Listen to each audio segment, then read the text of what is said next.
ये देखें, ये इसका जो है 24 वोल्ट का जैक लगा हुआ है, ठीक है। अगर हम इस 24 वोल्ट के जैक को उतार देते हैं, हमारे नीचे वाली सप्लाई को वोल्ट नहीं जाएंगे, तो उसकी वजह से ये जो है हमारा बंद हो जाएगा।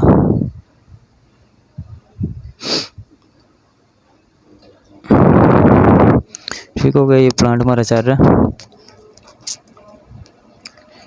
अब ये प्लांट चल रहा है। अब ये देखें, इसकी जो ये लगी हुई है पीटीसी, ये लगी हुई है एनटीसी, ठीक है।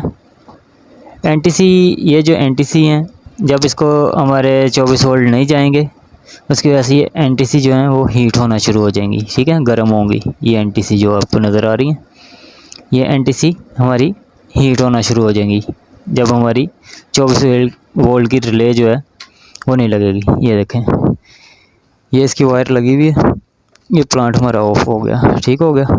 ये इसकी एनटीसी जो है वो गर्म होना शुरू हो गई हैं, जिसकी वजह से क्या हुआ है, प्लांट को इसने ऑफ करवा लिया, ठीक हो गया। अब इसकी वायर उतारो। अब इसकी वायर उतारी है, ये देखें, ये जो जैक है इसको मैं दोबारा वापस लगा रहा हूँ। चलो इसको ऑन करो।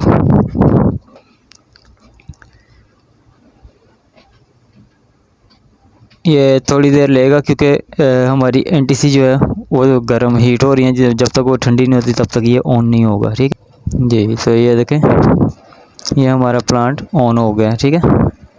ये जो पीटीसी लगी हुई है और एनटीसी है ये ठंडी हुई है, तो ठंडी होने के बाद हमारा जो है वो प्लांट जो है वो ऑन हो गया, ठीक है। अब ये चलता रहेगा, ठीक है, जब तक ये इसके 24 वोल्ट जो हैं नीचे जाके उस रिले को ऑन करवा रहे हैं, ठीक है। अगर वो रिले ऑन नहीं होगी तो इन पे लोड आएगा, रिले ऑन नहीं होगी तो इन पे लोड आएगा, ठीक है। और जब इन पे लोड आएगा ये गर्म होंगी, ठीक हो गया। तो जब ये गर्म होंगी तो ये अपने आप को बंद करवा लेगा।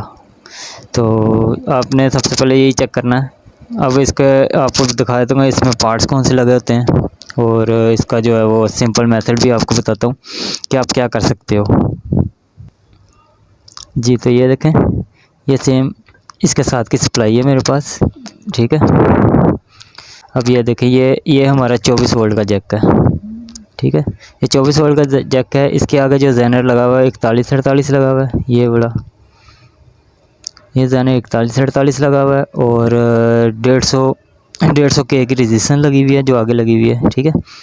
उसके आगे फिर हमारा जो है वो 4148 लगा हुआ है, और रेक्टिफायर डायोड लगा हुआ है, एक ट्रांजिस्टर लगा हुआ है, ऑटो कपलर लगा हुआ है, ठीक है।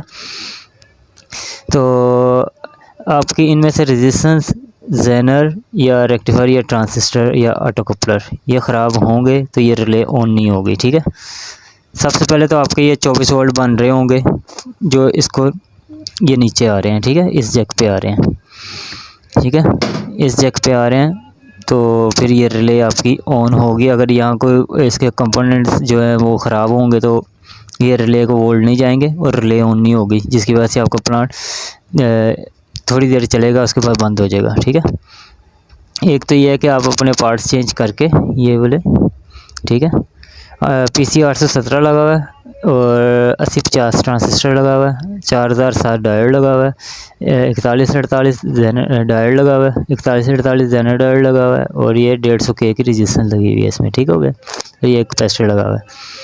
इस रिले का काम है, इन कैपेसिटरों को लिंक दिया हुआ है, इस रिले के थ्रू लिंक जाएगा तो ये आपका वो कैपेसिटरों की बूस्ट करवाएगा, ठीक है। और दूसरा जो है, अगर ये नहीं है, आप 24 वोल्ट नहीं लगा रहे, तो आप इस रिले के ये 2 पॉइंट देख रहे हैं, ये कॉइल वोल्ट है और ये आगे वाले पॉइंट हैं, ठीक है। आप इनको जंपर करके, तो 24 वोल्ट आए या ना आए, आप इनको जंपर करके इसको चला सकते हैं, ठीक है। इसको जंपर कर देंगे तो ये आपका डायरेक्ट हो जाएगा, और रिले लगे या ना लगे आपका जो है प्लांट बंद नहीं होगा, ठीक हो गया। उम्मीद करता हूँ आपको वीडियो से कुछ सीखने को मिला होगा।